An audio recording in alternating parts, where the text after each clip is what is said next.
1008 श्री अद्वैतानंद जी महाराज जी के सानिध्य में आप और हम भगवान शंकर के शिव स्वरूप को श्री गोला साहब, ये शिव स्वरूप गोला साहब जो होते हैं, गोला साहब का मतलब है शंकर का शिवलिंग।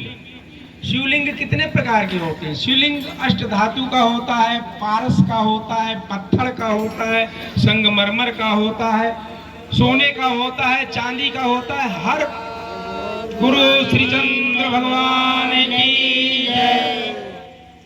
तो ये हमारे भगवान शंकर के रूप में हम लोग इनकी पूजा करते हैं, जो कि नेपाल से हमारा पंच परमेश्वर पंचायती अखाड़ा बड़ा उदासीन की जो जमात है, जो संत हैं, ये जा करके वहाँ से नेपाल धूनी वन से को प्राप्त करते हैं। फिर नगर नगर में जा करके, ग्राम ग्राम में जा करके और पूरे देश का भ्रमण करते हुए सनातन धर्म की ध्वजा को लहराते हैं, सनातन धर्म का प्रचार और प्रसार करते हैं। हमारे सनातन धर्म में एक समय ऐसा आया, आज से 500 साढ़े 500 साल पहले, जो कि हम लोग शंख नहीं बजा सकते थे, तिलक नहीं लगा सकते थे, और जो है कोई धार्मिक काम करने के लिए हमको जो है बहुत दिक्कतें होती थी। तब भगवान श्री चंद जी महाराज जी शंकर के रूप में इस जगत में पैदा हुए। उन्होंने इस सनातन धर्म को बचाने के लिए नाना प्रकार के कर्म किए, जिससे हमारा सनातन धर्म चले। उसी परंपरा में हमारे बाबा बनखंडी साहब जी और महातपस्वी त्यागी निर्वाण प्रीतम देव जी महाराज जी हुए। तो इस समाज को संगठित करने के लिए, सनातन धर्म की ध्वजा को लहराने के लिए उन्होंने ऐसा उपक्रम किया जब कि हमारे सनातन धर्म को एक साथ जोड़ा जा सके। तो उसके रूप में उन्होंने तपस्या किया। बाबा बनखंडी साहब जी हमारे बहुत महान भगवान हुए हैं, संत हुए हैं, सिद्ध संत महापुरुष हुए नेपाल धूनी वन में। तो उन्होंने जो है निर्वाण प्रीतम देव जी महाराज जी को शंकर के रूप में ये भस्मी का गोला दिया। बोले जाओ इसको नगर नगर में लेकर के जाओ। कहते चेतो नगरी तारहु गांव, अलग पुरुष का सुमिरहु नाम। घर घर में जाओ, गांव गांव में जाओ, क्षेत्र क्षेत्र में जाओ और इसका धर्म का प्रचार प्रसार करो।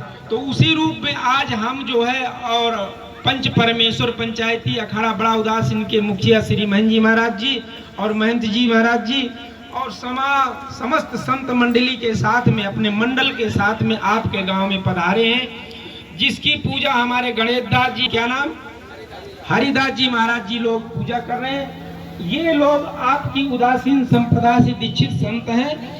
तो जो उदासीन संप्रदाय या संत इस परंपरा को मानते हैं, तो वो लोग इसका महत्व समझते हैं। तो ये लोग अपने भगवान, अपने आचार, हमारी परंपरा को आज अपने घर में लिवा के लाए हैं, जो कि आज उनकी पूजा अर्चना हैं। आप और हम बड़े ही सौभाग्यशाली हैं। इसका महत्व ये है, इसका तिलक लगाने से नाना प्रकार के जो दुख होते हैं, दरिद्रता होती है, घर में संपत्ति का वास होता है, और तिलक लगाने से शरीर निरोग रहता है। ये वो भस्मी है भगवान शंकर का, शिव स्वरूप का। शिव को हम लोग बहुत सारे रूपों में पूजा करते हैं। तो आप आज तक आपने सुना नहीं होगा कि भस्मी का भी गोला होता है। तो ये उदासीन संप्रदाय में हम लोग पंचदेव उपासना करते हैं। सभी देवताओं की पूजा पद्धति में सभी लोग आए ना, सभी गुरु ब्रह्मा, गुरु विष्णु, गुरुदेव महेश्वरा, गुरु साक्षात परब्रह्म तस्मै श्री गुरुवे नमः। महाराज जी अभी सभी श्लोक पढ़े ना। तो हम लोग सनातन धर्म की परंपरा को मानने वाले सनातन धर्मी संत हैं, और इस परंपरा को अनवरत देश में 12 साल में एक बार, ये चौथी बार है जो कि हमीरपुर बुंदेलखंड में हमारी ये पंच परमेश्वर यहाँ पर आए हैं। यहाँ से फिर ये सहूरपुर जाएंगे, महोखर जाएंगे, मौदहा जाएंगे, मुरवल जाएंगे, जितने भी आश्रम हैं हमारे संप्रदाय।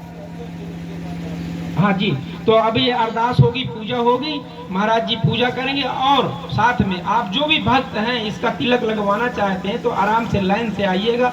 जो जिसके पास हो तिल पुष्प, जो भी रुपया पैसा होता है, तो यहाँ अरदास करा दे।